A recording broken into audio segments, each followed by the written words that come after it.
I'll level with you guys. This was going to be the end of Robin Williams month.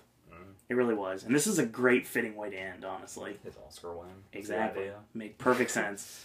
But then we got to thinking, and we had an epiphany. And it was like, okay, we can do another month of this. And it's fitting because it's Robin Williams. I mean, this isn't just some random person that you know from, like, a movie. This is Robin Williams. So it is fitting that we do a tribute like this. Because we're not doing the Hoffman tribute.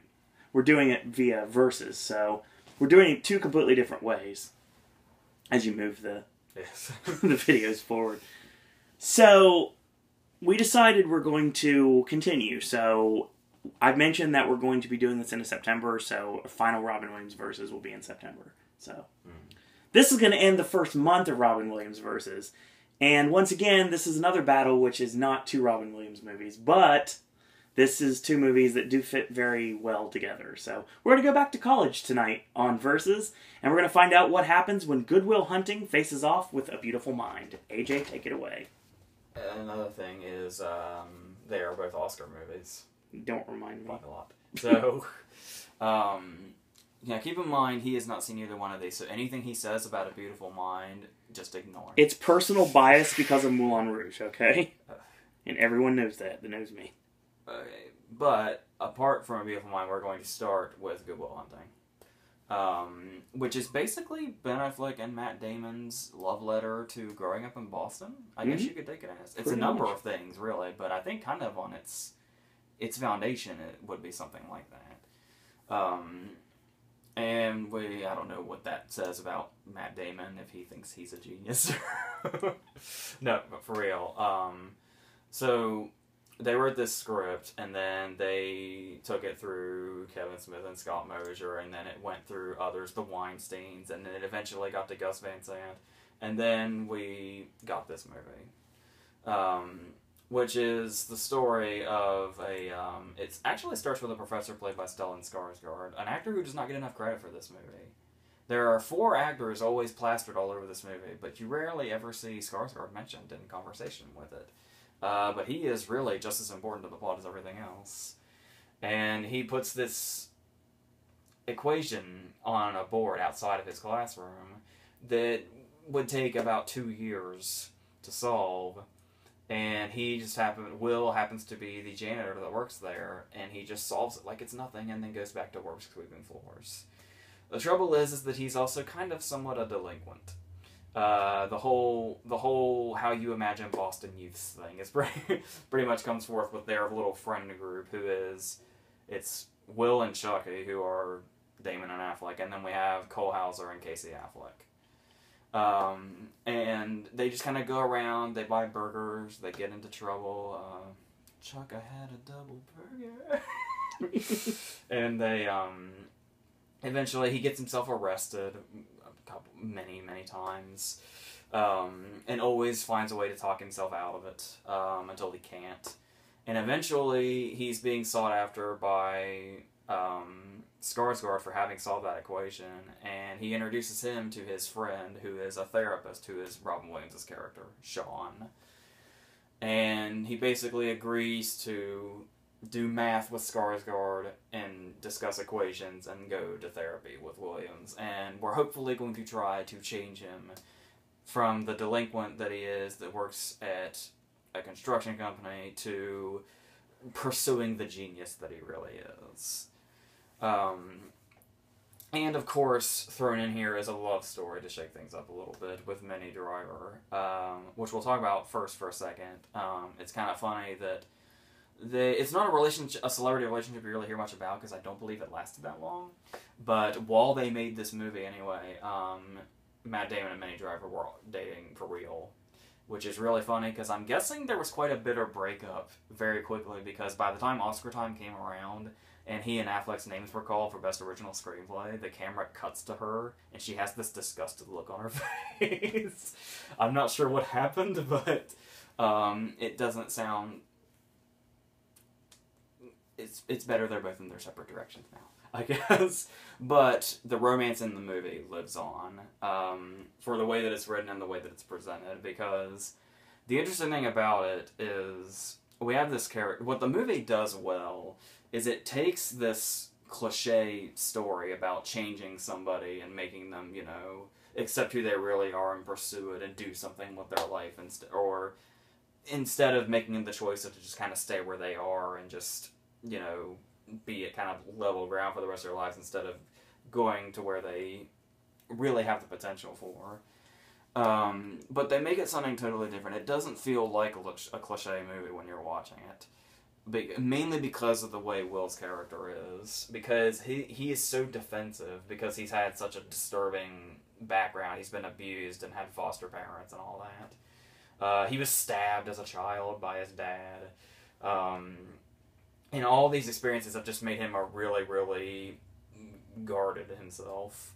So he pretty much he never really gets close to anybody. So when Minnie Driver's character comes in, that's really out of his comfort zone to do anything than just hang out and fuck. Anything more than that would be, you know, off grounds, because he's been pushed everything away from him, basically as a defense mechanism. So, take the scene, for instance, in their breakup scene, which is really, really brutal. Where it's just it's a really realistic scene, too, where they're really reaching to hurt each other in this breakup. Even though she's just reaching out to him and trying to say that she wants to understand. But he just really, really... his past is just too much for this to handle and pushes her away. And it really, really... with everything that Will's gone through and with everything we hear about Sean's life and with some of the dialogue they have, this movie goes to some really dark and sad and depressing places, but somehow manages to come out of it as an effective feel-good movie, which is really kind of impressive, because because it's one of those things where in any other movie you would have seen the ending coming from a mile away when he says, "I had to see about a girl," and goes to find her instead of taking the job. But with this movie, the way Will's character is and the fact that he's so defensive of himself, you don't know through the whole movie that he would do that. This really sets itself up as the kind of movie where everybody will try to change him, but he doesn't. It's actually kind of a surprise when he does, when we see the way the character is acted through the rest of the movie. Because the idea of him staying at the construction site with Chucky, despite Chucky's monologue about, you know, "I'm going to beat your ass if you're still working here 10 years from now," it still would be totally believable if Will said, "No, fuck it, I'm going to kind of defend myself and keep myself guarded and just work in construction for the next decade or 2 or 3 until I'm dead," instead of getting on a plane or in the car, really, and going after her. So I thought they handled that really, really well. This really could have been just some kind of cliche love story, but there's a lot going on. And most notably the Robin Williams scenes, where he's in therapy. Where they're basically kind of... for a while there, they kind of work as each other's therapists, because Sean also has some things in his past that kind of keep him he's basically decided that this, as of right now, is what his life is, and he's not going to change it whatsoever. So they both are kind of, knowing or unknowingly, working towards reaching the same objective with each other, getting the other to kind of do something that's out of their comfort zone, whether it be Damon reaching his potential or Sean looking for another love in his life after the death of his wife.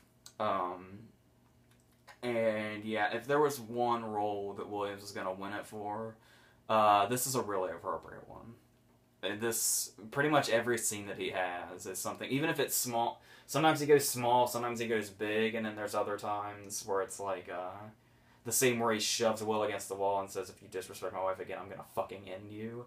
Where it seems like he could have gone big, but it's kind of going big, but he's still reining it in at the same time. And it just kind of reaches this neutral ground where that's just kind of the perfect way to play it. But then there's scenes where he really, really downplays it, but his big scene in the movie is just him talking. Like, it's not him getting emotional, it's not him yelling, it's just him going through this monologue, and it's the scene when he and Damon are on the park bench. and they're going through, because earlier in the scene, the scene you know because of Jay and Silent Bob Strike Back, Yes. that same guy they talked to with the ponytail is in the bar, Nice. and they do the just between recess and lunch line. That's an actual line in the movie. Nice. And Will completely tears this guy apart to try to. We think it's to try to win Minnie Driver over, but then he just kind of walks away from her and abandons her the first time he meets her. And he goes through and he dissects every single thing this guy says or is going to say. Like, he knows every single move the guy is going to make trying to play a game of wits with Will. And he's going to lose, and this is how he's going to lose. And he goes through every single step of how it's going to happen. And eventually he just gets the guy to walk away.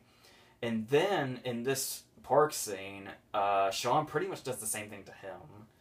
Where he basically says, you know, we can think this about you, but you're going to say this, and you're going to defend yourself by saying this, and he just does the whole thing and realizes that it's also kind of a fight back to when Will saw his painting and basically dissected his life pretty much correctly. Mm-hmm. But he shows that he can do the same thing to Will, and even though Will has this, you know, genius ability, that he's not above people being able to read him like a book just by looking at him or just talking to him for a minute. And that's a really fucking great scene. It's Williams' best scene in the movie, and it's just him. There's no real big emotions. There's no yelling. There's nothing. He's just talking to him, and they're not even looking at each other. They're both kind of looking at the ground. But there's so much communicated between the two of them, and there's that big understanding of the two of them when it's said. Now, the fact that they're not even looking at each other just makes it all the more powerful because the connection is so present. And of course, you know, this really goes into the Oscar-winning screenplay that Damon and Affleck did, which, by the way, it's always kind of bothered me when they get their writing credit because when the credit comes up that says written by Ben Affleck and Matt Damon, Chucky and Will are walking across the screen, but Matt Damon's name matches up with Affleck and the other way around. It's always bothered me for some reason. It really shouldn't. Kind of like right here, where the names clearly do not match the person they're right in front of. Robin Williams' name is right here, and Damon's is right here. That shit bothers me. I know it shouldn't, but it really, really fucking does. But that is no fault of the movies anyway. That's just me, you know, a pet movie sort of thing. And another great thing they did was there's a lot of monologues in this movie, which would really seem kind of like maybe self-important or, you know, overriding in another thing. Mm-hmm. Like, just like the writer's trying to get some point out through their writing, but it's so blatantly transparent that you just say, But the way they are here, how a lot of the monologues are in one shot, and we're usually kind of somewhat slowly zooming in on the person, or we're just kind of standing still. And they just get to do their whole monologue in one take. There's the park scene in particular. There's that. There's a lot of. It's not all one take, but there's a lot of really long takes of Williams doing the whole thing. There's the you could club a baby seal and become president speech. There's a funny anecdote that Ben Affleck had about that, where he was actually, I believe, still at the time of his presidency, they had a screening, and Clinton was sitting right in front of him. And the line came up where, like, you could club a baby seal and do all this other horrible shit and be elected president. So, and Affleck didn't want him to hear it, especially since he was sitting so close by. So when the line went by, Affleck just laughed really loud so nobody could hear anything. That's funny. That's a really great scene in itself. And like I was saying, one thing that really doesn't get enough credit in this movie, if anything, is the relationship between Stellan Skarsgård's character and Williams' character. Their scenes together are really, really great, but they never really seem to get mentioned. And he and Skarsgård had really good chemistry together in those scenes. And just in general, as far as the screenplay is concerned, there's so many memorable lines in it. There are lines in this movie that you've probably heard so many times people say, like the "I got her number, how do you like them apples" scene. There's for some reason, there seems to be a popularity lately in Casey Affleck's line, "My boy's wicked smart." It's like the line everybody jumps to when they do a Boston accent. So, yes, there's a lot of great things. There's also, he obviously wasn't that big. Kids had already come out by this time, but he still wasn't that known. But Harmony Korine has one really quick scene in this movie where Damon's just been arrested, and he's talking on the phone to the mini driver, and he comes by as a prisoner, and he's somebody that Will recognizes from Juvie, and he gets really excited. And that's his only scene. He just walks by. So yeah, there's so many people involved in this movie that were in the indie scene, really. Pretty much everybody from Kevin Smith to Gus Van Sant to Harmony Korine, just everybody. And that this movie managed to break out and be such a huge fucking Oscar contender. It was nominated for picture, director, actor, supporting actress. Obviously, Williams won. They won screenplay. It was a huge fucking thing. Minnie Driver's nomination has been a little odd to me. I imagine her big scene is the breakup scene, and I do like the scene where she's telling the joke about the old couple. And of course Damon's nomination is really earned. Obviously he's got a lot of big scenes, but the one that everybody talks about, and one that became really popular to mention when the real life tragedy struck, was the scene where Sean finally breaks Will obviously Will's been defensive of everything, and obviously so much shit happened to him in his past. And Sean just walks up. This is the scene that fucking gets everybody.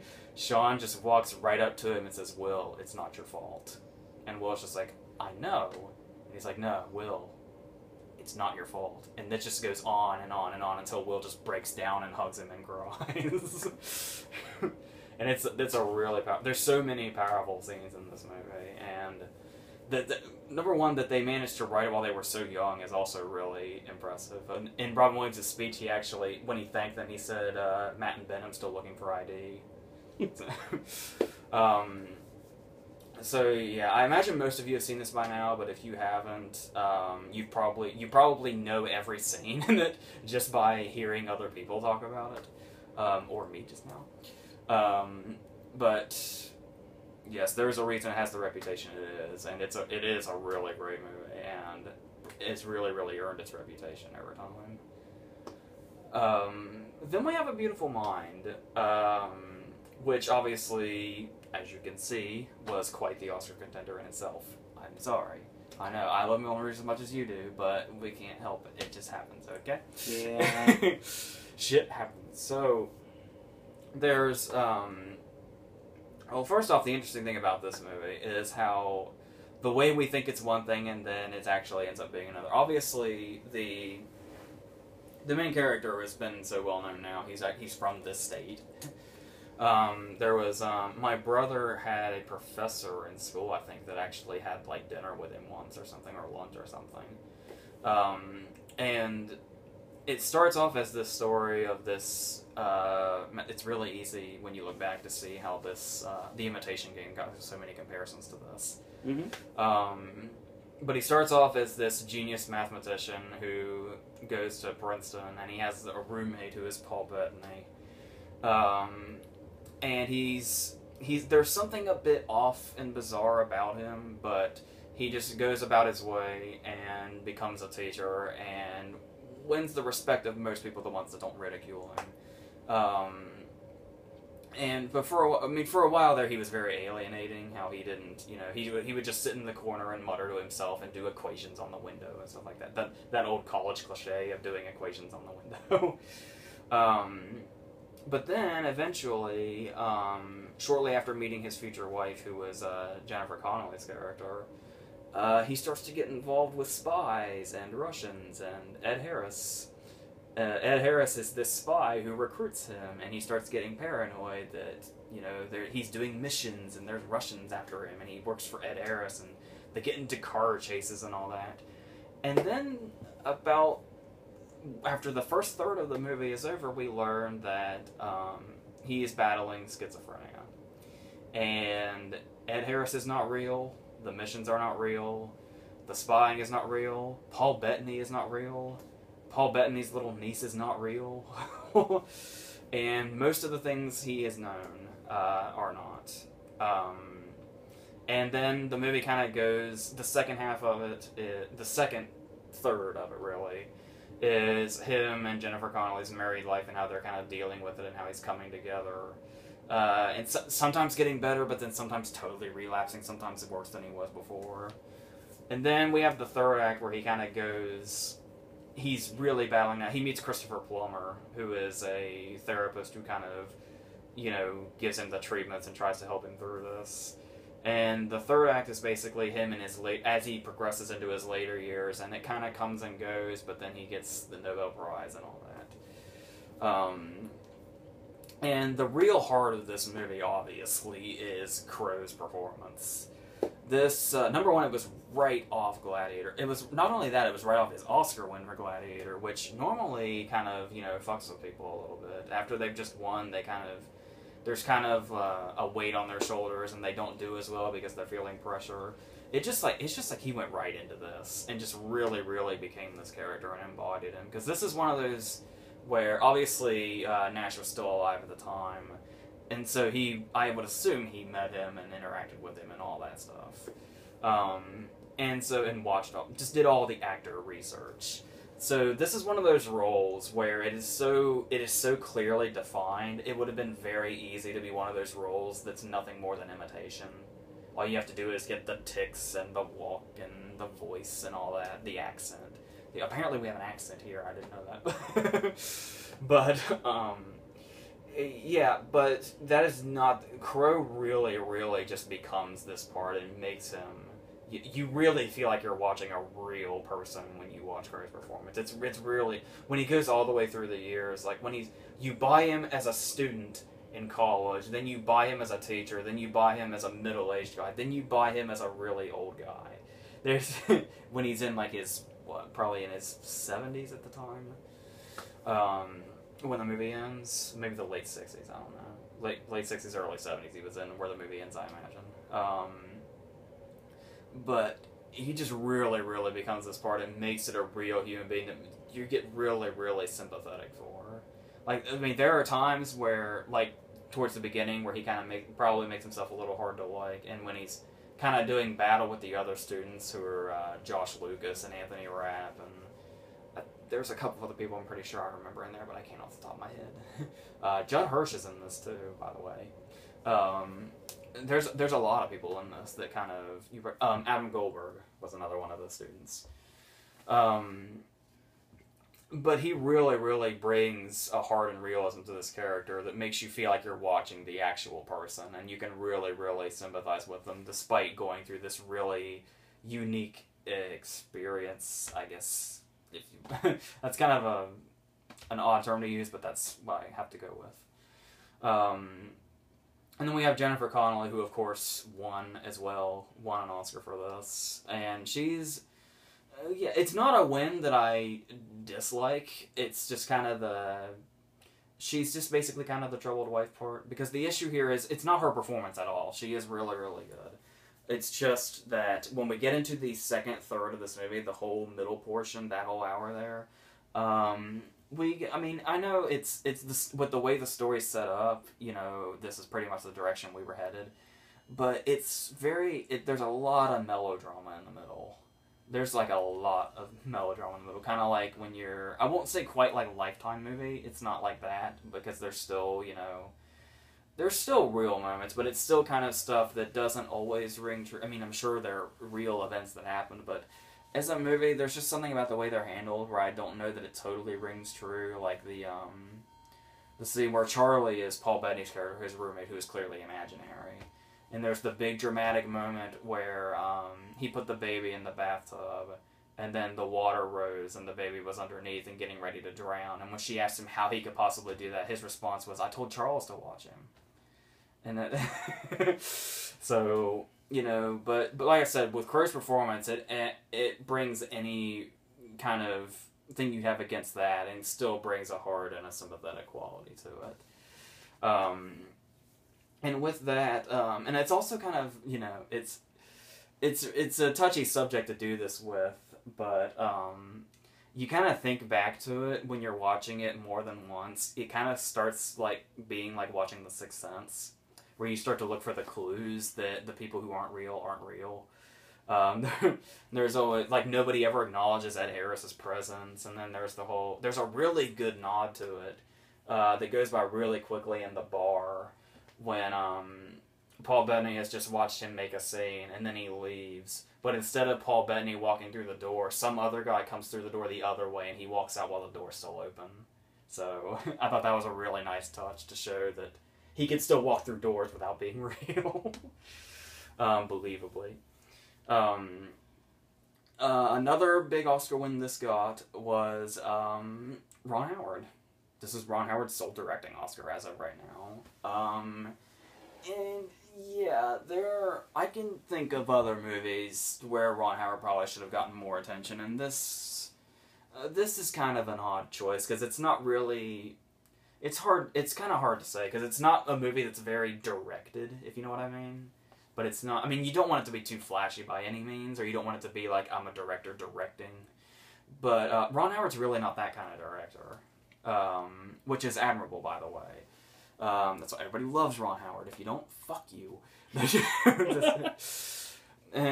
But the thing about it, the way he handles when I really, really take to this movie, like, the first third is fine. The second part, I can get by and it's fine. I don't hate it or anything. The third act of this movie, when time starts to progress and he starts to get older and he's kind of slowly dealing with this, and we're getting towards his later years, that's when the movie really always takes a hold of me. That's always been when I thought the movie just really hit its peak. Which is a great... By the way, the third act is totally the best way to hit your peak. Of course. But just the way it does the passing of time and how he kind of is... It shows how he's coping and how everything around him is changing and growing and stuff like that, and how his kid's getting older. But it's still the same routine every day. He still walks to campus every day, and that's actually the closing text on the screen as well. It's also worth noting another Oscar win this movie got that I don't think it gets enough credit for is the writing. It's really, really well written. I don't think a lot of people give it credit for that. It depends on your social circle with this movie, because if you talk to people who are like kind of into the awards thing and are aware of it, they probably hate this movie. A lot of people just kind of see it as this really generic biopic movie, and there's people who... Yeah, there are people out there who don't like Ron Howard as a director. I don't understand these people. I don't want to try to understand these people. But they do. I do get it, though. I understand if you can kind of see his kind of not laid back, but his held back approach as something kind of, lazy direction or generic direction or whatever.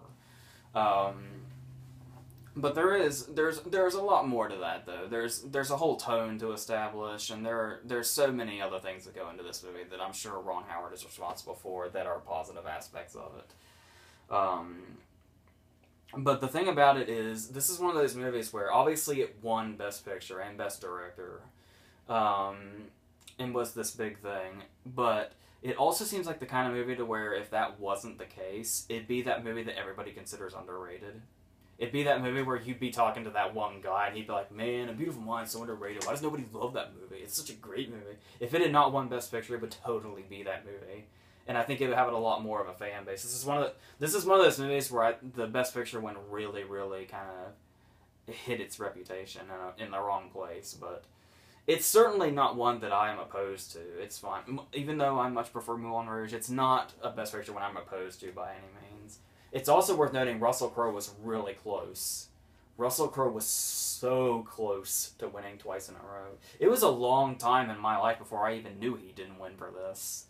Because Denzel had won for Training Day. And a lot of people said, because he even won SAG. That's usually the race is done. But a lot of people like to say, number one, he had just won for Gladiator, and number two, this is kind of around the time his reputation was kind of going in the shitter. When he was, beating the shit out of people and throwing phones and biting people. He was really kind of, alienating people. Which obviously he has since long passed. He seems to really have his act together now. Directing movies now and everything. But I don't know. I don't necessarily buy into that stuff to where it's the if it would have been him instead of Denzel had he not beat the shit out of people or bit people or threw phones at people. I don't know. Maybe it was always Denzel's, but that's the thing. If he had won, I really, really love Denzel, and I do think Denzel deserved to win. But had Crowe won, it absolutely would have been deserved. Like, totally. I wouldn't have even thought, like, I would have thought, hey, cool, Denzel was nominated. That's great. The Crow would have totally 100%, like, not even just a hint, just totally 100%, I would have said, yeah, sure, definitely. I prefer his performance here than Gladiator, even though both are really great. So, yes, that middle portion is still, everything's fine. He and Connelly really, really work to make it better than it might be. But then it really, really picks up and it becomes something really great in that last third. But I do prefer Good Will Hunting as a whole. So, because it's just the whole thing just works for me.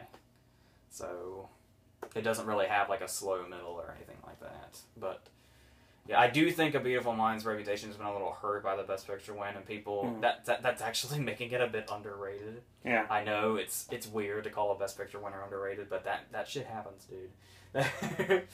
So, that's what I go with. But both are definitely worthy of the accolades and praise that they have. So, yeah.